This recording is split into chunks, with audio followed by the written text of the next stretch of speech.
I want to get more into that, but what does this mean for you about the mindset of the war planners? Because you've quoted these from the late 1940s where they were already talking about this as a weapon because they had so much byproduct, but they said no. From the 40s up until the 80s, they said no.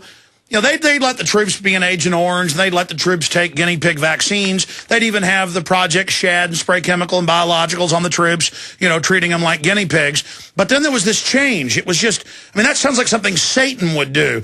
We'll let the troops use a weapon. We'll put it in concrete. We'll put it in golf clubs. We'll put it in forklifts. We'll put it everywhere. It's going to soft kill everybody that gets in contact with it. I mean, something changed, and that dovetails with now high-powered X-rays that look through your walls, and they're telling the technicians, don't worry about radiation. I mean, this is madness. Well, it's not just that. I mean, you know, we've got the Buck Rogers ray gun, too, that the Air Force Secretary has authorized and told to use on civilians during any disturbances or protests or anything else. So we've got this out there totally. I think for me as a career military officer and scientist and teacher and everything and medical, I had to come to the realization, especially when I was served as a director and did the stuff and wrote it. I came to the realization no matter what we did, you couldn't clean it up after you used it. No matter what you did, there was absolutely no effective medical care and treatment because as I'm doing this, I'm deteriorating. I mean, one of the most astonishing things that they had at the U.S. Army Chemical School is they called me doug-rokke or Dr. DU, is, my God, how are you continuing to do all this work when you're so sick and your guys are so sick? And yet you guys are writing the regulations, you're doing the research on the Nevada test site, Aberdeen Proving Grounds, every place we were doing it, and yet you're getting this done. Well, I had to personally come to the realization, my God, what we have done to God's earth and what we are doing to God's earth and what we will do to God's earth is completely wrong. We can't use these radioactive toxic munitions because we can't clean them up. We don't have the medical care. And yet the arrogance that's set by the military mindset is any weapon that we have can kill and destroy man, animal, structures of anything we're going to use. And DU weapons originally designed were supposed to be set, as you said in the opening, for armor. You know, the Soviets coming across the plains in Eastern Europe. But DU weapons are far more effective against a conventional wooden frame structure. They're more effective against anything. And so that's why we have all the different ones. And so in Iraq and Afghanistan, I mean, when you look at apartment houses and apartment buildings and houses and other hospital facilities and water treatment plants, sewage treatment facilities that are all shot up and burned out with radioactive contamination, you go, my God, why? And we're seeing an exponential increase every year of the use of these weapons and the type of munitions they're in, and the troops need to know.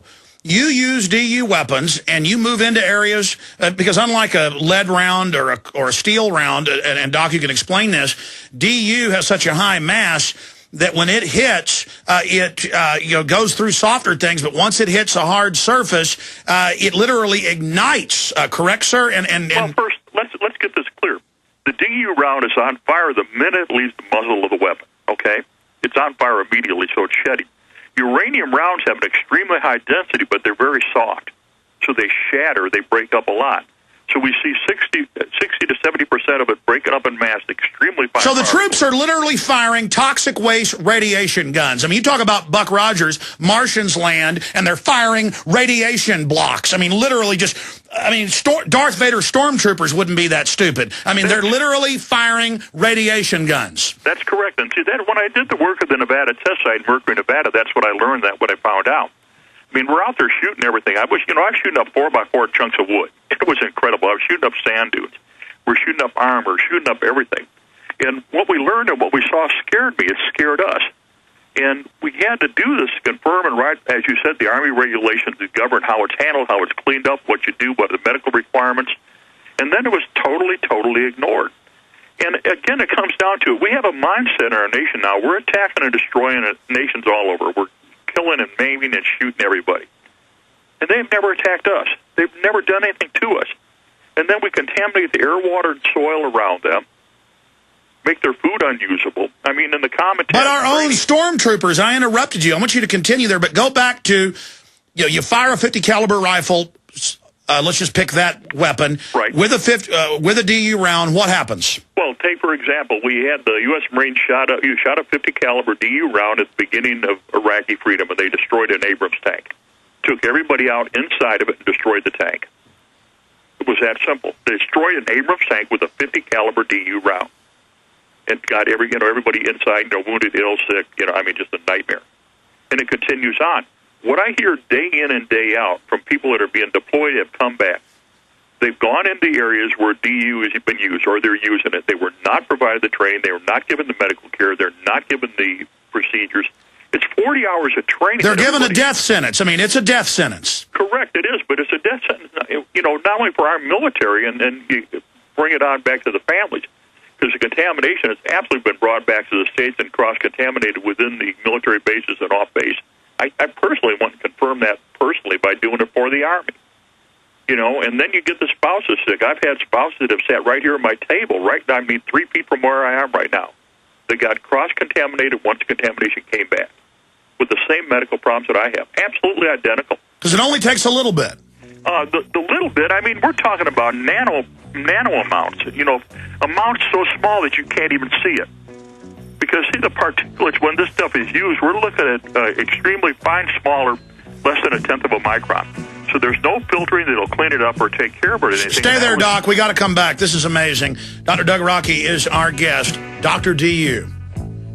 This goes to the whole mindset of the system, and I'm going to beg listeners to do something. We archive this live radio show and the live streaming video every day at prisonplanet.tv. I want prisonplanet.tv members to get this interview with Dr. Doug Rokke and post it everywhere. We'll put it on the Alex Jones channel as well. But you need to give this to everyone you know who is in high school where the military is literally taking it over and forcing recruiting and threatening kids to join. You need to send it to everybody you know in the military, because the troops, they aren't even labeling it. They aren't even telling them. They're just serving it out now. They have a right to know. The government doesn't own troops. They're not allowed to kill them this way. And pull up that headline for me. Came out about a month ago, London Independent. It was the British Medical Journal and others, and studies that have been done in Fallujah. Cancers and birth defects 14 times higher in Fallujah. That's London Guardian. Huge rise in birth defects in Fallujah.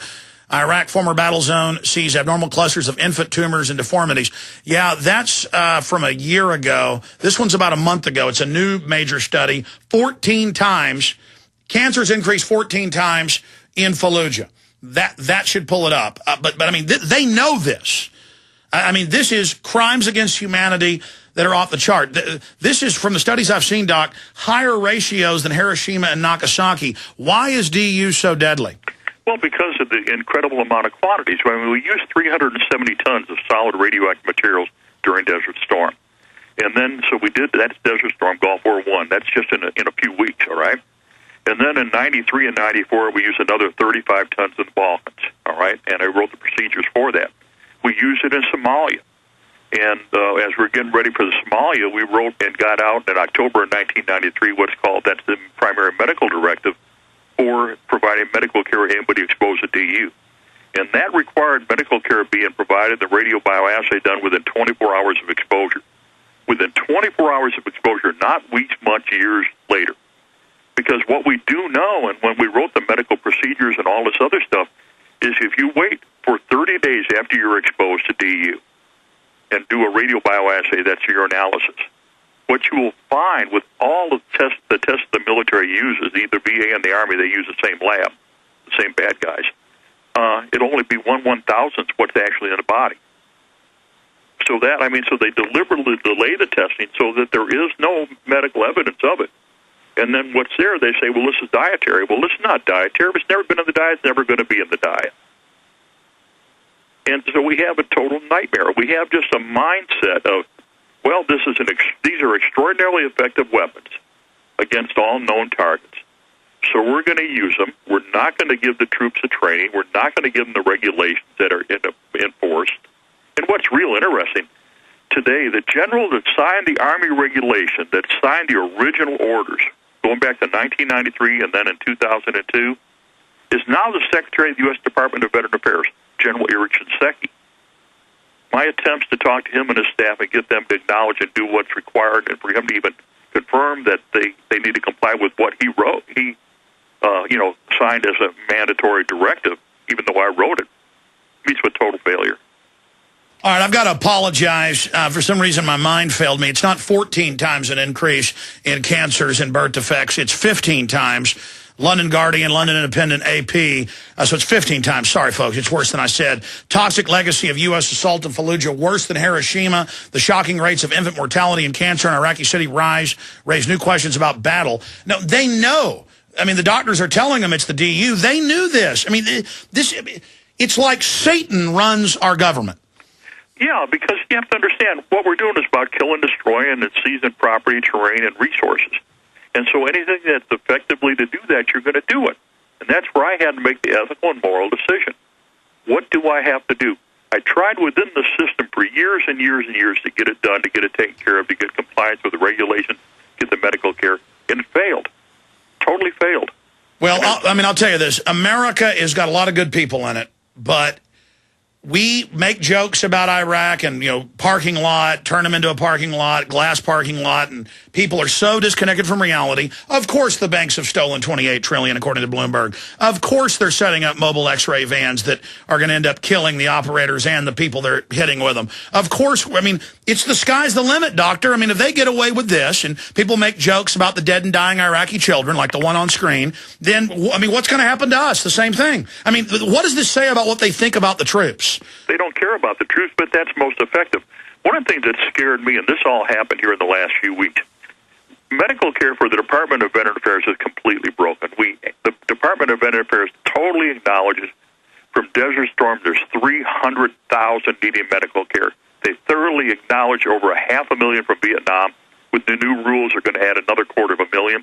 And they thoroughly, totally acknowledge in their own medical reports, and you've seen those, you have them, where it's over 500,000, 500,000 from Iraqi freedom, the current things alone, okay? And then back for a few, just again here a couple of weeks ago for September 11th, all right? The U.S. Department of Veterans Affairs decides to sponsor a race car, the September 11th Air National Guard race, okay, Air Guard 400 at Richmond, Virginia. $430,000 is what they pay to sponsor a race car. $430,000 sponsor a race car. And myself and my team and my guys right here, just a handful of us, but we know we can't even get our prompt and effective medical care for ourselves, and we have to pay out of our pocket for our own surgeries. Well, let's go back. Medical care. They knew day one it was asbestos, mercury, everything several feet deep on the ground from the World Trade Center's collapse. And they said, don't wear respirators, there's no problem. Core exit in the Gulf. They're saying it doesn't matter if the average age is 51 to die from the Exxon Valdez cleanup with the same stuff. It's this policy of they enjoy killing troops and first responders. They're setting the precedent. And the New York Post called the dead and dying medical people and police and firemen ambulance chasers for trying to get medical treatment for the asbestos. Doctor, I've got all the Rockefeller Foundation documents. We've covered it, where they say they want to reduce our population.